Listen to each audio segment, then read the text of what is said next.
अब बात करेंगे विस्तार से खबरों की। सबसे पहले बात मसूरी की कर लेते हैं। मसूरी से इस वक्त की बड़ी खबर आ रही है, जहां एक सड़क हादसा हो गया। कार अनियंत्रित होकर गहरी खाई में गिर गई। कार सवार 4 लड़कों की मौके पर मौत हो गई है।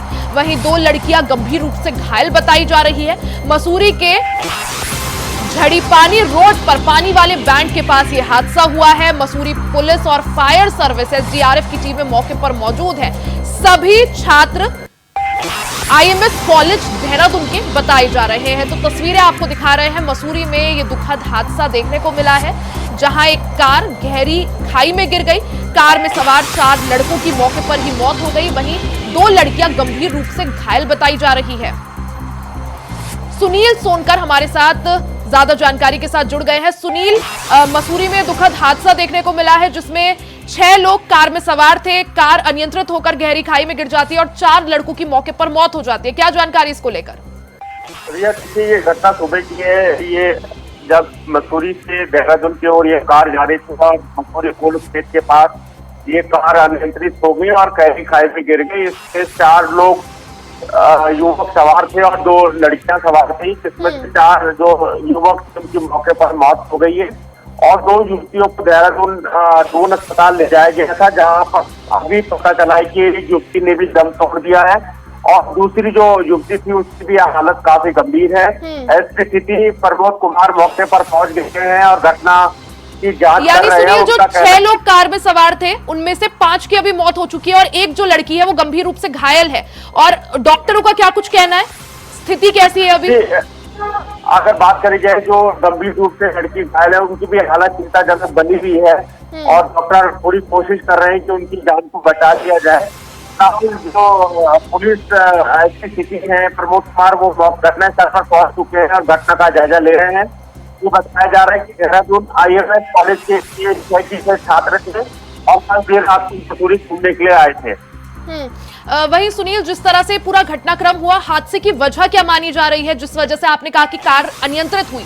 तो क्या ऐसा कुछ था कि रैश ड्राइविंग कर रहे थे, काफी फास्ट ड्राइविंग थी, या फिर ड्रंक एंड ड्राइव का कुछ मामला है? रिया, देखिए, ये कहना भी जल्दबाजी होगी कि ये पूरी घटना किस तरीके से पुलिस आई है। जिस तरीके से हमने एसपी सिटी से इसमें बात करी है, तो उनका ये कहना था कि पूरी घटना की जांच की जा रही है। फिलहाल क्योंकि मोड़ काफी तीव्र था और हो सकता है कि सुबह के समय इनको जब्ती आ गई होगी या बहुत तेज गति में ये लोग रहे होंगे, तो फिलहाल पुलिस पूरे मामले की यहाँ पर जांच कर रही है। जी, वहीं सुनील, पुलिस का क्या कुछ कहना है इस पूरे मामले को लेकर? अब देखिए, अगर पुलिस की बात करी जाए तो पुलिस का ये कहना है कि ये बहुत ही दुखद घटना है और सुबह के समय जिस तरीके से पूरा हादसा पेश आया है उसकी जांच की जा रही है, क्योंकि रोड काफी वाइड है और घटना किस तरीके से पेश आई है ये अपने आप में एक बहुत बड़ा सोचने का विषय है। फिलहाल पुलिस मौके पर है और पूरी घटना की जांच कर रही है। ठीक है सुनील, बहुत बहुत शुक्रिया जानकारी के लिए।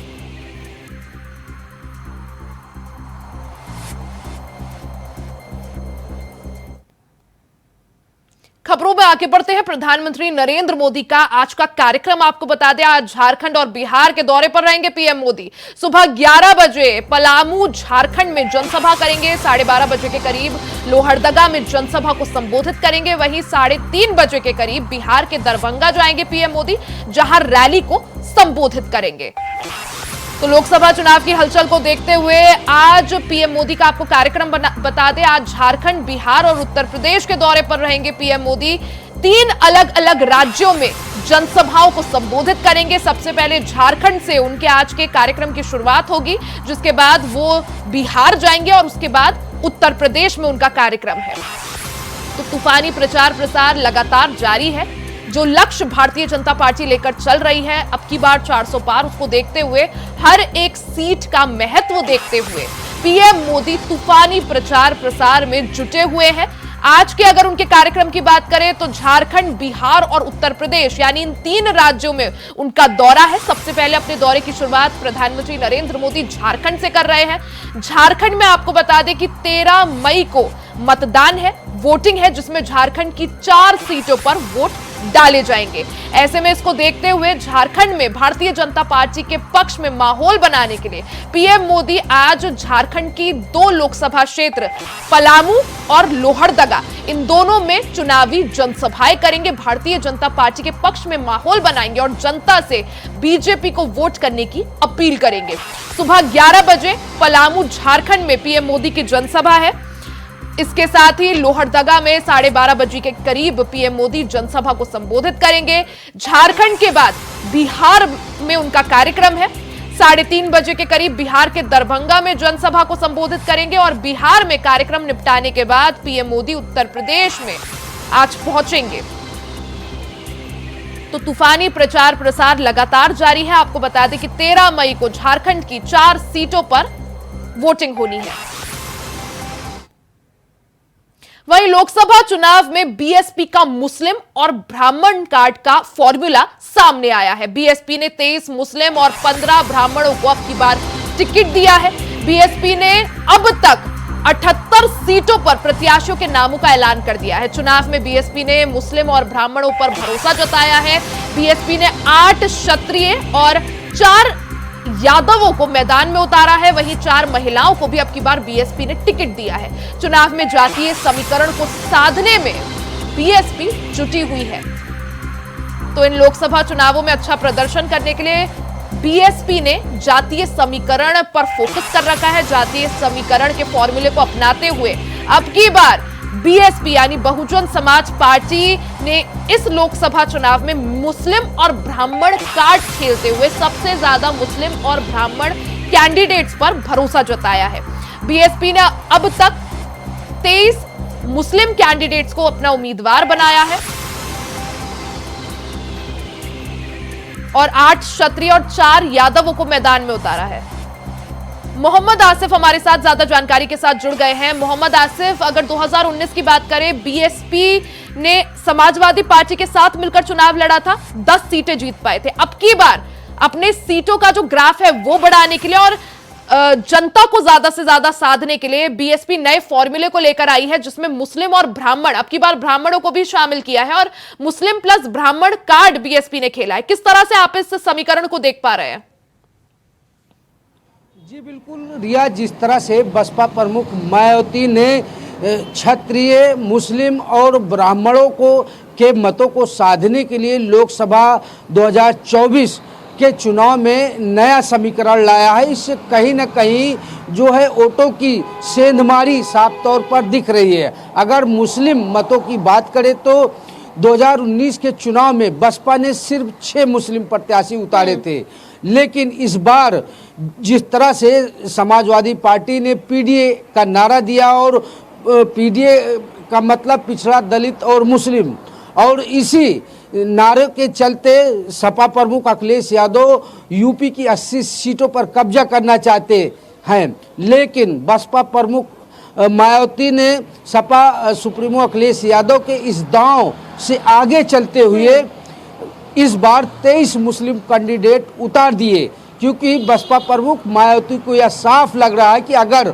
उनका जो दलित वोट बैंक है और साथ साथ मुस्लिमों का मिश्रण हो जाता है तो इससे कहीं ना कहीं जो है उनके जो प्रत्याशी हैं जीत की नैया पार लगा सकते हैं। और वहीं दूसरी तरफ रिया बात करें तो ब्राह्मण और क्षत्रिय वोटों को लुभाने के लिए बसपा प्रमुख मायावती ने ब्राह्मण और क्षत्रिय प्रत्याशी जो है उतारे हैं। और बात करें ब्राह्मण के तो ब्राह्मणों की संख्या ज़्यादा और क्षत्रिय 8 क्षत्रिय प्रत्याशी उतारे गए हैं। और इससे तुलना करें सपा की तो सपा ने इस बार 4 क्षत्रिय प्रत्याशी मैदान में उतारे हैं, माफ़ कीजिएगा 4 ब्राह्मण उतारे हैं और 5 मुस्लिम। तो कहीं ना कहीं जो वोटों को रिझाने की जो रणनीति बसपा प्रमुख मायावती ने बनाई है उसमें वह काफी कामयाब भी होती दिख रही है। अगर बीएसपी की बात करें तो अब तक 78 सीटों पर अपने उम्मीदवारों का नाम के ऐलान कर दिया है। मुस्लिम प्रत्याशियों को भी जगह दी गई है, ब्राह्मण प्रत्याशियों को भी जगह दी गई है, साथ ही क्षत्रियों को भी जगह दी गई है। तो जिस तरह से ये गणित मायावती ने बैठाया है, हमने देखा तो 2019 में समाजवादी पार्टी के साथ चुनाव लड़ने का फायदा बीएसपी को हुआ था, लेकिन अब की बार बीएसपी अकेले चुनावी मैदान में है। इसका कितना नफा नुकसान होता हुआ आप देख पा रहे हैं, क्योंकि समाजवादी पार्टी की तरफ से यह भी कहा जाता है कि बीएसपी बीजेपी की बी टीम है और वोट जो है हमारे यानी समाजवादी पार्टी के वोट जो है बीएसपी काटती है। जी बिल्कुल लिया, जिस तरह से बसपा प्रमुख मायावती ने प्रत्याशी उतारे हैं, अगर बात करें पश्चिम की सीटों पर तो पश्चिम में सहारनपुर में माजिद अली, कैराना से श्रीपाल सिंह और बिजनौर से चौधरी विजय सिंह और रामपुर से जीशान खां, संभल से शौकत अली, अमरोहा से मुजाहिद हुसैन। तो यह ऐसी मुस्लिम बाहुल सीटें हैं जहां पर समाजवादी पार्टी के प्रत्याशियों का समीकरण बसपा के प्रत्याशी बिगाड़ सकते हैं। तो ऐसे में कहीं ना कहीं अब यह चर्चा भी उठने शुरू हो गई है कि बसपा प्रमुख मायावती का यह दांव कहीं ना कहीं समाजवादी पार्टी को नुकसान पहुंचाने का है। हालांकि जिस तरह से मुस्लिम मतदाता सपा प्रमुख अखिलेश यादव से नाराज भी दिख रहे हैं, चाहे आजम खान का मामला हो या फिर इरफान सोलंकी का, और कहीं कहीं जो कन्फ्यूजन चल रही है टिकट और प्रत्याशियों के चयन को लेकर समाजवादी पार्टी में लगातार कन्फ्यूजन चल रही है, इसका सीधा फायदा बसपा प्रमुख मायावती उठाना चाहती है। वहीं कुछ ऐसी हॉट सीटें हैं जहां पर बसपा ने समाजवादी पार्टी और एनडीए की टेंशन भी बढ़ा दी है। अगर बात करें संत कबीर नगर की सीट पर तो यहाँ पर संजय निषाद जो कैबिनेट मंत्री हैं, उनके बेटे चुनावी ताल ठोक रहे हैं। यहाँ पर मुस्लिम कार्ड खेलते हुए बसपा प्रमुख मायावती ने दांव खेला है और इससे कहीं ना कहीं संजय निषाद की टेंशन बढ़ती दिख रही। वहीं घोसी लोकसभा की बात करें तो यहाँ पर बसपा प्रमुख मायावती ने ऐसा चरखा दांव खेला है कि ओम प्रकाश राजभर की सिट्टी पिट्टी गुम होती दिख रही है। हालांकि मैनपुरी और इटावा बदायूं सीट पर भी जो समीकरण बिठाया है बसपा प्रमुख मायावती ने, कहीं न कहीं जो है इसका जो है असर समाजवादी पार्टी पर दिख रहा है। रिया, बता दूं कि जिस तरह से लोकसभा चुनाव में बीजेपी लगातार धुआंधार चुनावी रैली कर रही है, पीएम नरेंद्र मोदी और यूपी सीएम योगी आदित्यनाथ के साथ साथ जो उनके मंत्री हैं, कारिंदे हैं, सब चुनाव प्रचार में लगे हुए हैं, लेकिन बसपा सुप्रीमो मायावती अपने परिवार की सीट बचाने के लिए मैनपुरी, इटावा, बदायूं जैसी सीटों पर ही उलझ कर रह गए हैं। और यहाँ पर बसपा प्रमुख मायावती ने आकाश आनंद को स्टार प्रचारक बनाया है और जिस तरह से सीटों को लेकर 78 सीटों पर कैंडिडेट बसपा प्रमुख मायावती ने उतार दिया है और यह संदेश दिया है कि उनके साथ ब्राह्मण, क्षत्रिय, दलित जो वोटर्स हैं वो मायावती के कोर वोटर्स माने जाते हैं, लेकिन अब की बार ब्राह्मणों को और क्षत्रियों पर भी फोकस करके एक नया समीकरण साधने की यहां पर मायावती ने जो है कोशिश करी है। अब देखना होगा कि कितना ज्यादा सफल साबित होता है। बहुत बहुत शुक्रिया आपका तमाम जानकारी के लिए।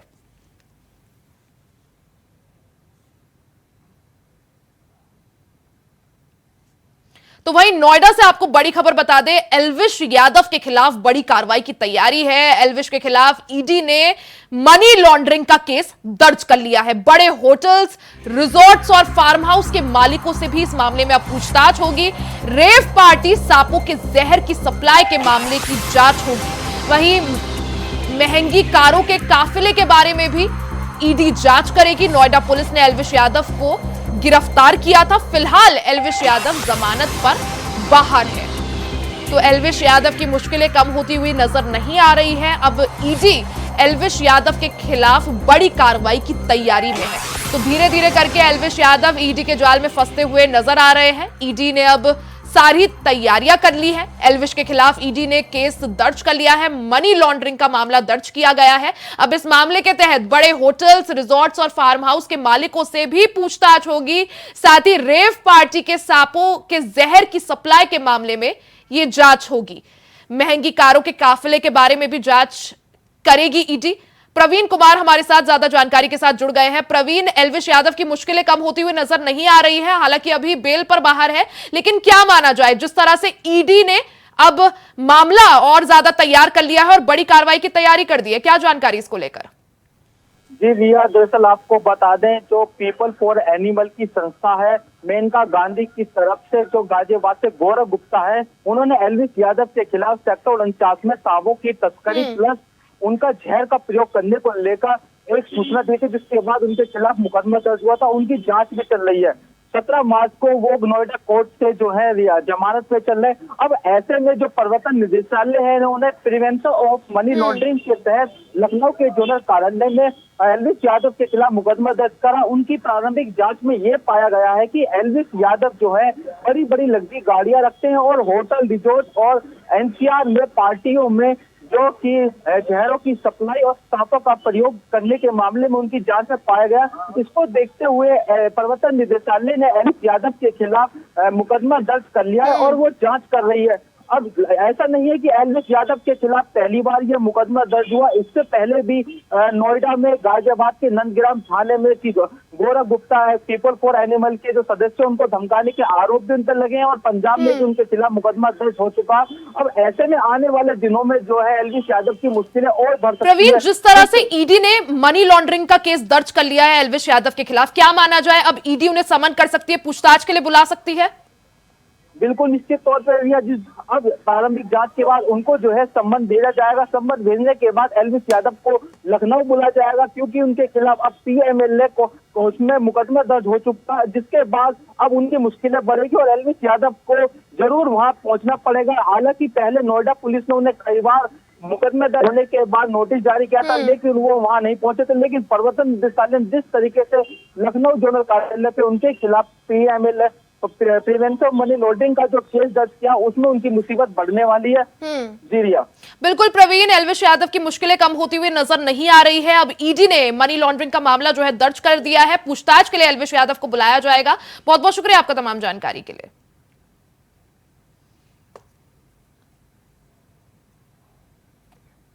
इसी के साथ इस बुलेटिन में फिलहाल के लिए सिर्फ इतना ही। खबरों का सिलसिला जारी रहेगा, बने रहे हमारे साथ।